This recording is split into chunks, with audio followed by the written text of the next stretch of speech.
Powlett-Jones before about this, and I know his views very well.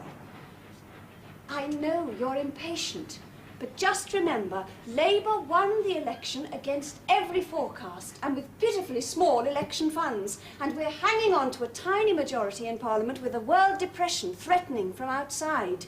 If we don't support this government, we'll be fragmenting and destroying the whole Labour movement.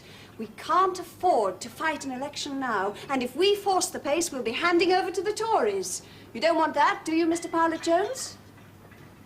Ramsay and Snowden and Jimmy Thomas, they're good men. We've got to trust our leaders and consolidate our gains so that when we go to the country again, we'll have such a mandate from the people that even Emrys Powlett-Jones can have all the nationalisation he wants. Bring your ladies, time for tea. You didn't tell me anything. What did you do? Why? She's been down here a couple of times. Looking for a constituency, see? Wants to be in Parliament. Funny-looking little thing, isn't she? More like a whippet than a woman. I'd like to meet her. Oh, I can do that for you, Davy. Glad to. You won't like her, though. She's too tough for you, boy. She'll have you in tatters. Well said, Emrys boy. Nice to see you home, Davy. It ought to be well said by now. He asks the same question at every meeting. Still waiting for the answer, too. Well, Miss Foster, this is my brother, Davy, home for the holidays. He wanted to be introduced. Glad to meet you. Lads are all your die. Lead me to it, then, boy. Emancipation hasn't gone very far in the valleys, has it? They don't quite know what to do with a woman politician. They'd be much happier if I stay in the kitchen brewing up tea with the lady members. Oh, they gave you a hearing? Worth listening to, if I may say. Oh, they'll give me a hearing, but I can whistle for a constituency. I'll have to fight a couple of no-hopers before I have any chance of a working-class seat. It's fair enough, I suppose. You don't look like a miner. No, I'm not. Youngest son, you see. It happens a lot around here. My mother wouldn't let them take me down the pit. I couldn't begin to guess what you do now. Oh, I'm a teacher. Yes, of course. What else? In London? No, in Devon. It's a boarding school. Public school? Yes.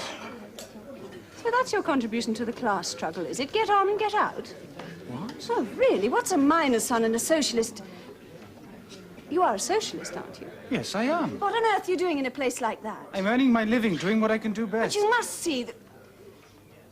Oh, all right, I'm sorry, it's not important. I may as well ask you, what do you think you're doing on your hind legs in a miners' social club? A bit of genteel slumming?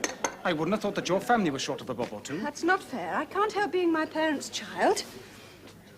No, of course you can't. I'm sorry, I shouldn't have said that. Look, Mr. Powlett-Jones, it's been very interesting to meet you, but it's been a long day and I'm very tired. I think I'd better get back to my digs and have a night's rest. But look here, I'm I'm sorry if I've embarrassed or upset you. It's quite unimportant what one person chooses to do with his life, after all. If you could say goodbye and thanks to Di Evans for me, I'd be very grateful. I don't feel like intruding on his little clique again. Look, wait a moment, please. Well, let me walk you back, at least. Are the streets here so dangerous, then? I'd rather you didn't. Good night. No, look, wait a moment, please. You can't leave it like this. I'm afraid you're going to have to. You're staying at Mrs. Edwards, are you? Yes? How did you know? Well, there's not a lot of choice. Don't have the shepherd's pie, though. They say she puts minced mole in it. That could well be true. I had it for tea.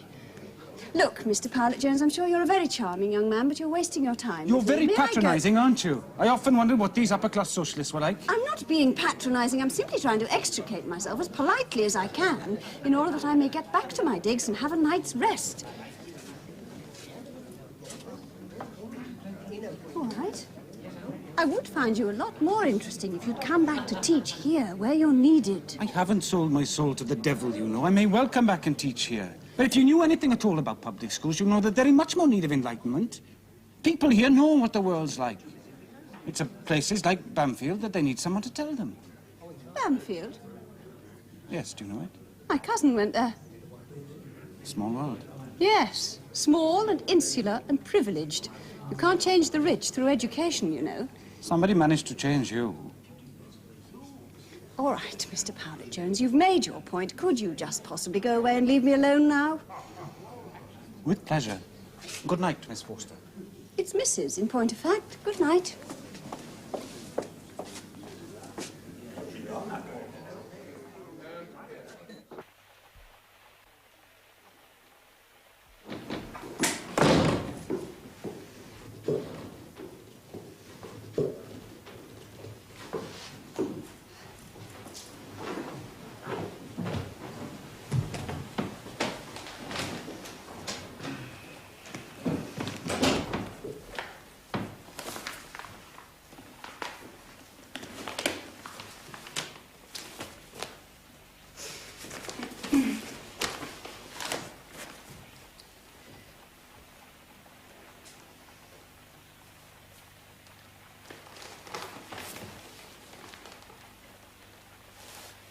This is absurd.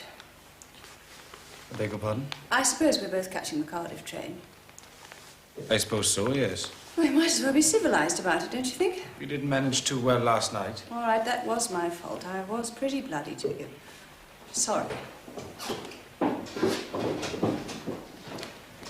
There's no need to apologise. Well, it's done now. It's your brother on the early shift. Yes? Since 6 o'clock.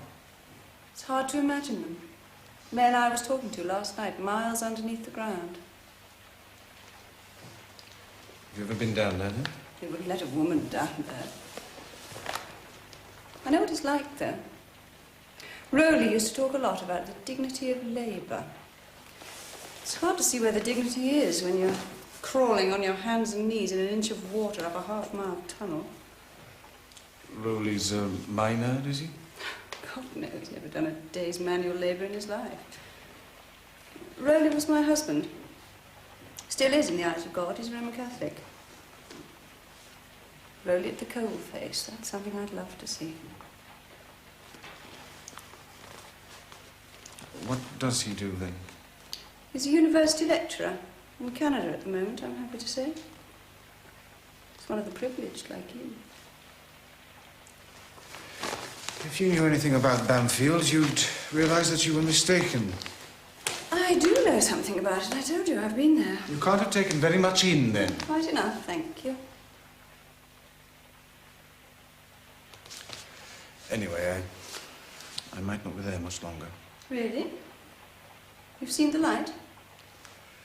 No, the headmaster's trying to get me dismissed. He sees me as a disruptive influence. And are you? Yes. Well, well, there's more to you than meets the eye.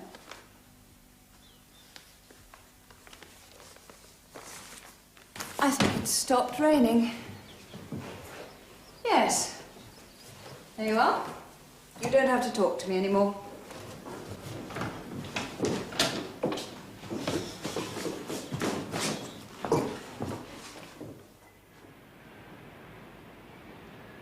Rowley was my moral tutor at Durham University. In this capacity, he introduced me to socialism, then to his bed, then married me, much to the disgust of his grand family. And he quarrelled with me. Finally, he left me. Nothing stuck except the socialism. See, no scars.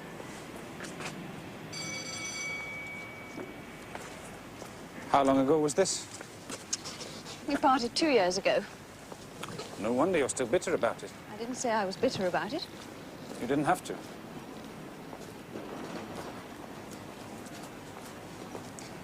My wife was killed in a car crash 9 years ago.